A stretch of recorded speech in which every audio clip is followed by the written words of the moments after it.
Now, before we talk about all the different technicalities of iPhone photography, before we talk about how to hold your iPhone, different camera settings, camera modes, camera features, and how you can control them, I wanted to take you back to a location that's really special to me.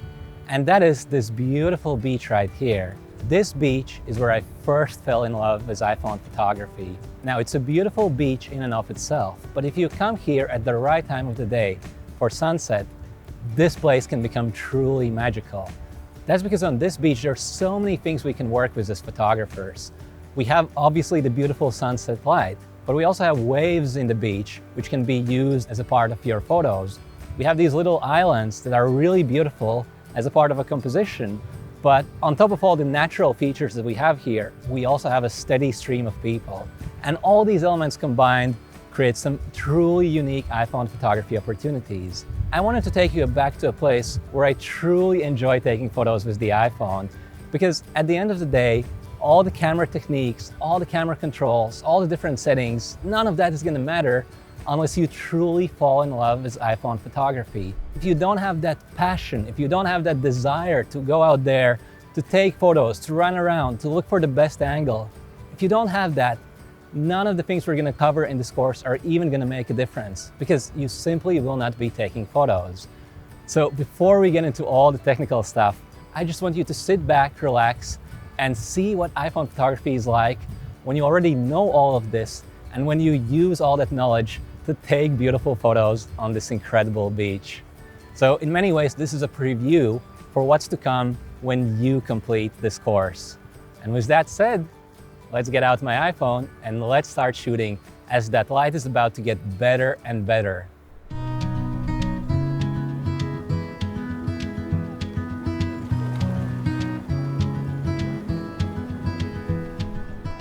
Now, one of the most interesting things I can do in this light is capture silhouette photos. Those are the kind of photos that I'm shooting directly into the sun, and if there's a person in front of that sun, then that person is going to turn into a silhouette. So let's see if we can get some silhouette photos while we're still waiting for that sunset. Now, the first thing I'll need is to find a silhouette subject. And as I look around, I see that there's a person with a bicycle, and they just happen to be positioned on that island. So let's head that way to see if that could potentially be a photo opportunity. Now, in general, when I'm taking a lot of photos, I like to walk around the scene. So I'm not just going to stay in one place and wait for that sunset. Instead, I'm going to keep walking around, keep exploring. I'll keep looking for different angles. And the more I do that, the more different photos I take, the more likely it is that something will really work out. But now, let me walk towards our subjects over there at that island.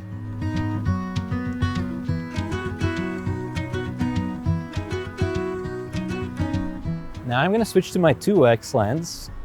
So that's my telephoto, which allows me to get closer. And you'll see that if I now look at that person, they're already making a silhouette, but that huge sun is directly above them and it doesn't quite look nice. What I'm going to try to do is get in the shadow behind that person, and from that vantage point, I can get a more interesting shot. Look at that. We have this perfect silhouette, and from my point of view, the sun is directly behind my subject. So right where I have the brightest part of the image, which is the sun, I have the darkest part of the image, which is the silhouette. So I have a lot of contrast right where I want it to be. But let's see if I can get just a tiny bit closer. All right, and as I start getting closer, it actually looks even better. And if I move my iPhone just a bit to my right, just a little bit, you'll see that I can position the sun right next to my subject. So that way you can see just a bit of that sun, and that actually creates an interesting effect. So I'm going to try to take just a couple of steps closer. Hopefully I won't scare that person away, so I'm going to be careful now. Now that really looks special to me. So we have two beautiful silhouettes here. We have a silhouette of a person, and we have a silhouette of a bicycle. Now it looks like the bicycle is about to leave, and that's okay. I got the shot that I was looking for. But now, let's see what else we can find here.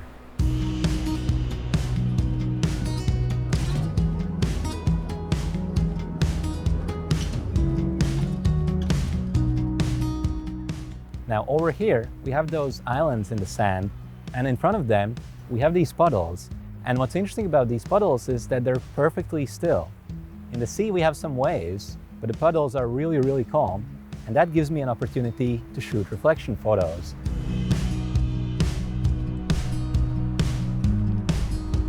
And just about here, if I get my iPhone really, really close to the water, much closer than you'd normally put your iPhone, that reflection is finally coming to life. All right, so I'm gonna shoot a lot of photos using the burst mode of my iPhone. And let's see what we got. This one image right here really worked out well. You'll see that I have that reflection, but because we have wind blowing in this puddle, the reflection has distortions. And that could be a problem, or it can look really interesting.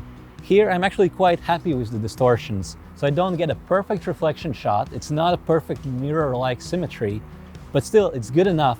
And what I really like about this specific shot is that you'll see that the sun is right between my two subjects. So they're holding hands, and right where they're holding hands is where that sun is. And of course, I could only catch a shot like this because I was shooting a burst mode image. Now, if you haven't heard of the burst mode, it's an iPhone camera feature that allows me to take about 10 photos per second. I'll show you how to use it later on in the course. But what's important about the burst mode here is that it allows me to capture the exact right moment when my subjects are positioned in a way that looks pleasing to the eye. If I was just pressing shutter manually, this would not be possible. But now, let's see what else we can find as that light is starting to get better and better.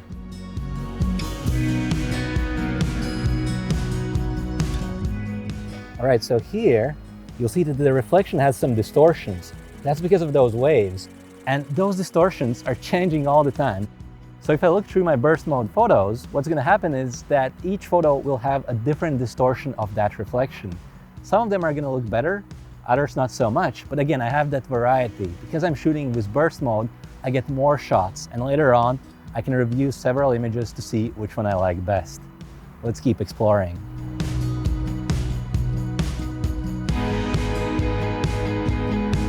We have another interesting opportunity. So looks like there are two girls that are about to go swimming, and look at that silhouette with those reflections. Oh my God.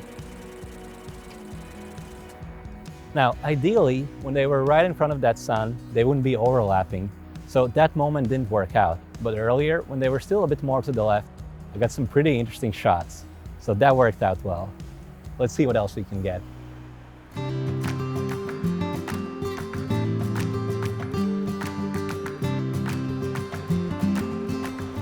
Now there's a little boy who's about to enter the sea, so I'm gonna try to get lower.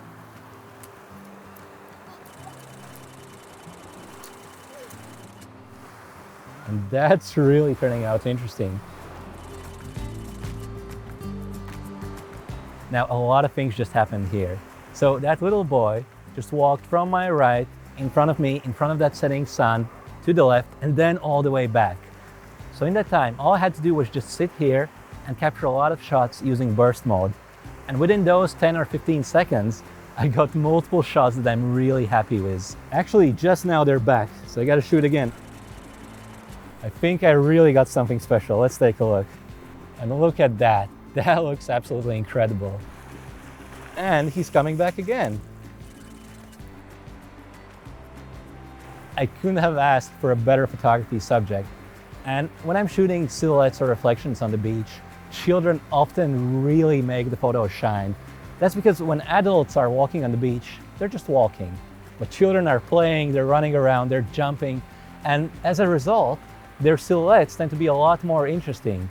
You'll rarely see a silhouette of an adult sprinting on this beach, but you'll often see that with children. And that's what makes children such great subjects for silhouette photography.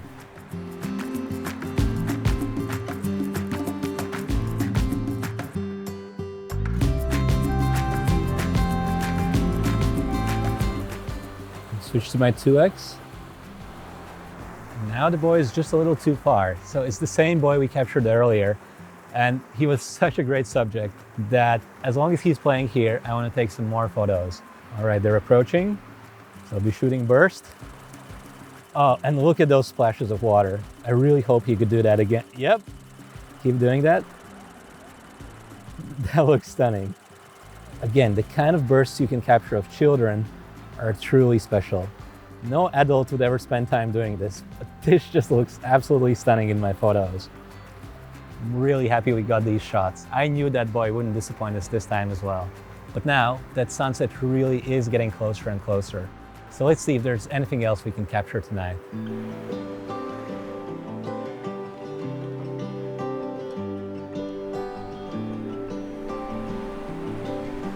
Now, one thing we haven't yet used too much tonight are all those waves in the sea. So what I'd like to do now is frame up the kind of shot where those waves will be leading the eye of the viewer directly towards that setting sun. And with a vertical image, you really start to see those clouds entering from the left. That color is really starting to come out in these clouds. So I'm going to frame this up so that I have the setting sun at the bottom right. I'll have those waves in the foreground, and those waves will be leading the eye of the viewer towards those clouds and that setting sun. Again, I'll capture a couple of shots because those waves are changing all the time. So no two images are going to be the same because of those waves. And I think this composition right here was the shot I was looking for. You'll see I have those perfect waves that are leading the eyes of the viewer towards those incredible clouds to the left of the sunset. So let's get some more shots before that sun dips below the horizon.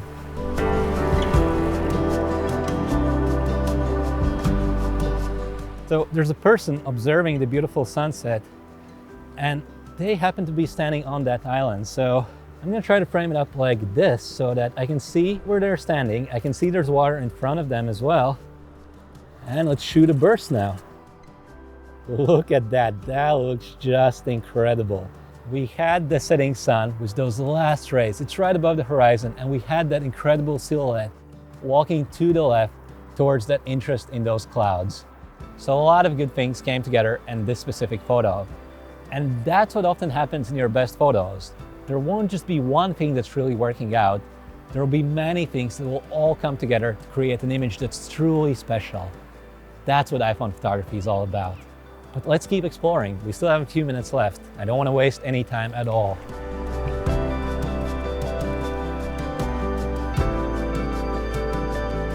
Now, from this point of view right here, I got something really special. So I'll grab a shot right now.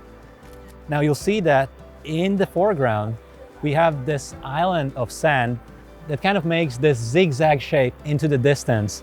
And on that island, we have three people who have positioned themselves almost perfectly. And by perfectly, I mean they're at essentially the same distance from each other. So when you have multiple subjects like I do right now, if you can have them be spaced out evenly so that the spaces between them are the same, that tends to work really well in photos. Now, I lost that perfect spacing, but if I walk a few steps forward, I think oh, nope, it's back again, and it changes again. And that's one of the interesting things about working with people you don't know. There's so much variety, there's so much unpredictability. You never know exactly what you're gonna get. But if you keep taking shots like this of other people in public places, you are gonna get some truly incredible images. You might have to try for a while, but it's gonna be worth it in the end. I promise you that. Now, we've lost that sun, but we still have those clouds being lit up by all this incredible light. And I think it's gonna continue for another 5 minutes or so. So we have just a little bit of time left to capture the last shots of the day. So that's what we're gonna do now.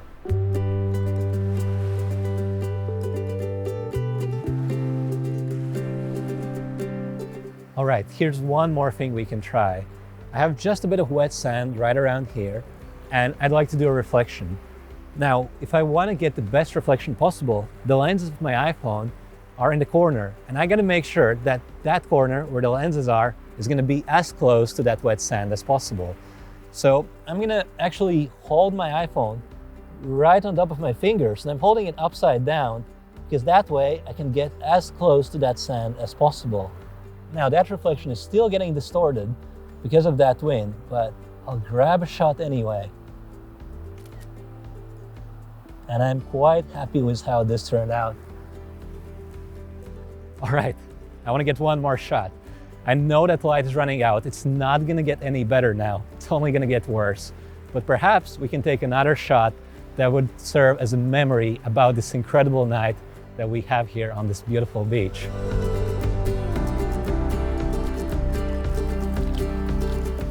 All right, just about here. Now you'll see that I have a reflection in the shot, and the reflection actually comes from wet sand. So to my left and to my right, I have sea with waves, but here I just have wet sand. And ironically, I can get a better mirror-like reflection in that wet sand because that doesn't have any waves. And that's why I was able to capture such a beautiful reflection shot. And I think that's gonna be the last shot of the day. That sunset went by really fast. And while this wasn't the absolute best sunset that I've ever seen, it was nevertheless really, really beautiful. And we captured some truly unique images here. We were shooting silhouettes, we were shooting reflection photos, we were taking a lot of photos using burst mode. I was shooting from a higher angle, I was getting down low. I was literally experimenting with anything I could think of to get a wide variety of shots. Because when that light is right, when you have that narrow window of opportunity that happens around sunset, you don't want to be wasting any time. So I hope that in this video, I was able to give you a sense of what's to come, a preview of what your days and your evenings are going to look like when you take this course and when you become a passionate iPhone photographer. If some of the techniques I used today weren't clear to you, don't worry. We have many more videos where I'll be explaining all these techniques step by step. But at the end of the day, if you don't have that passion, if you don't have that crazy curiosity, that burning desire to just take more and more photos, it's not going to be worth it unless you have a passion in your heart to go out there and take a lot of photos. That passion, that love for photography is what I'm hoping to give you in this course. Now I know it's a big promise, but if you take a few hours to complete this course, and if you then go out and practice the things you learned, your life is never going to be the same again. And you're going to have an incredible hobby for the rest of your life, and you're going to capture tens of thousands of truly incredible photos as you continue your journey in iPhone photography.